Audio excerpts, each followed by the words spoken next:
জাতীয় সংসদের ৩০০টি আসনের ২৫তম সংসদীয় আসন হল কুড়িগ্রাম ১। আসুন আমরা জেনে নিব এই আসনটি সম্পর্কে। রংপুর বিভাগের অন্যতম একটি জেলা কুড়িগ্রাম। এ জেলার ৪টি সংসদীয় আসনের মধ্যে কুড়িগ্রাম ১ আসনটি কুড়িগ্রাম জেলার ভুরুঙ্গামারী ও নাগেশ্বরী উপজেলা নিয়ে গঠিত। ১৯৮৪ সালে কুড়িগ্রাম ১ নির্বাচনী এলাকা হিসেবে গঠিত হয়, যখন বৃহত্তর রংপুর জেলাকে বিভক্ত করে নীলফামারী, রংপুর, লালমনিরহাট, কুড়িগ্রাম ও গাইবান্ধা জেলায় ভাগ করা হয়েছিল।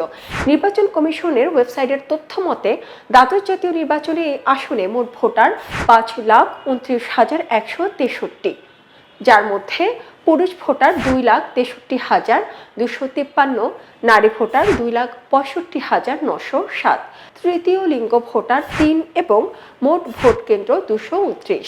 আসন্ন ত্রয়োদশ নির্বাচনে এই ভোটাররাই নির্ধারণ করবেন তাদের আগামীর সংসদীয় প্রতিনিধি। খবরের কাগজ, নিখাদ, নির্ভীক, নিরপেক্ষ।